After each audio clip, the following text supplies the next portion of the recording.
These are the EMD duffel and tank bag, and I've used them on nearly every travel for the last year, and I love them for so many reasons.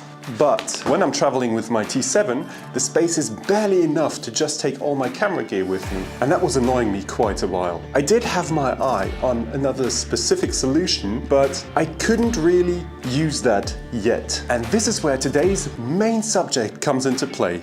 It's the pannier rack system from Outback Motortech, which the most people associate with extreme sturdiness. We're going to mount it together to the bike, and after that, we're going to mount the mysterious luggage solution. But first I'm going to get rid of this completely mocked up and bent rack system so that we can quickly mount the new one.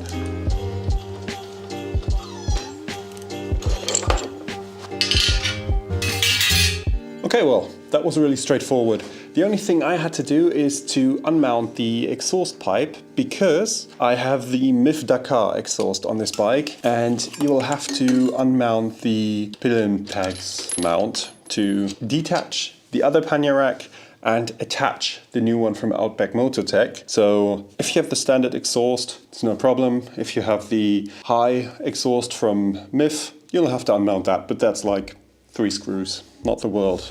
And I saw that they have these spacers, and the spacers I had before have the same length. And I think these look just a little bit nicer, they're a little bit thicker. So I'm probably just going to use these for optical reasons. For the first act, I'm going to mount the pillion peg mount back on, or not completely, just loose dangling, because for the next step I will need them. See? Here's a little gap, just like this. Then I'm going to hook the bottom end of the pannier rack in here and mount the top end with the spacers and a washer to the rear frame. That it somehow looks like that.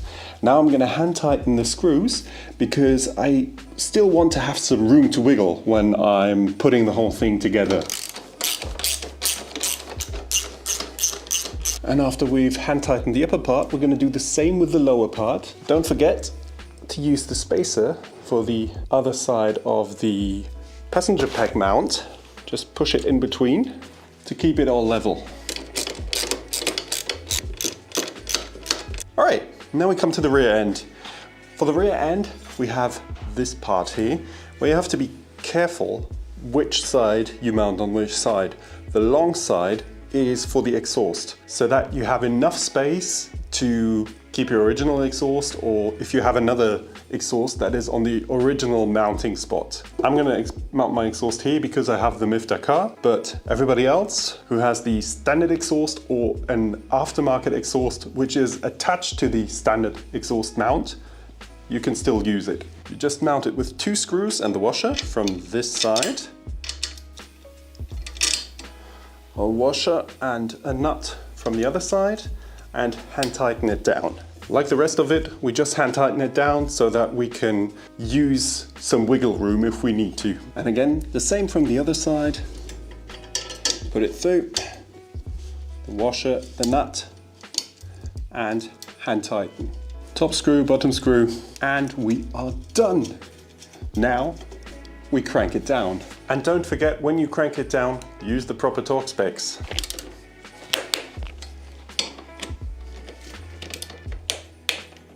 I personally begin with the ones up here because they hold the whole system. After that, I go over to the ones here to take out the tension of the system, and finally I go to the passenger pack mounts because that's how it sounds the most logical for me. If you want to do it in another way, do that. And now that I'm done, I can mount my exhaust system back on, and then we'll get to the bags. So as you see, everything is put back together, and I'm going to take my little helper here for a walk because I think he needs to pee. Are you done with walking? No? Okay, cool. Good boy! Good boy! Nice pee-pee. So now that my little helper is happily sleeping in his crate again, where he can't eat anything that's laying around here, we can get back to the bike.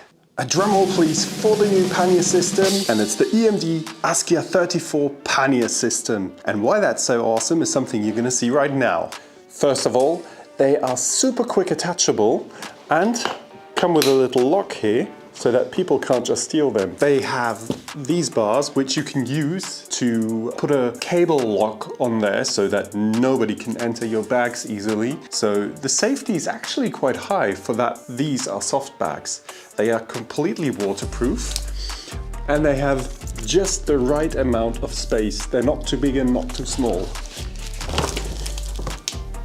A quite nice fact is that they have dry bags on the inside and the outer protective shell. So they are extremely robust and stay waterproof even when you have a little tip over or something on the trail. And you can take them out because they're just attached by extremely strong Velcro.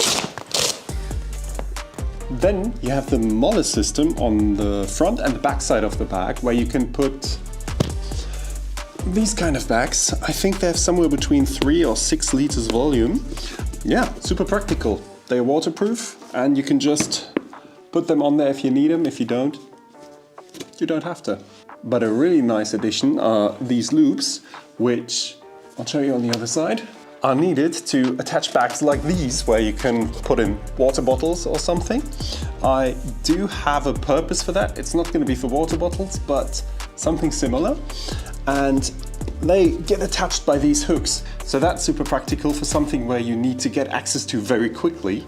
And then there's this beaver tail with a fit lock on the top and both elastics on the side. You can just shove something in there like your jacket or something, or a sweater if you're getting too warm.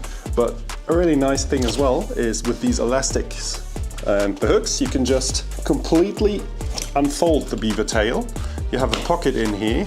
It's made out of very robust material, and you also have some mount points here to mount things. So if it needs to be a little bit bigger, that's not a problem either. And with that complete ecosystem from EMD, I have now over 110 or 120 liters of capacity. I know that sounds like quite a lot, but when you're traveling, especially in winter time, you have so much gear and that's worth it. As a short disclaimer, no money has changed hands to make this video. So these bags have been provided to me by EMD Adventure Gear.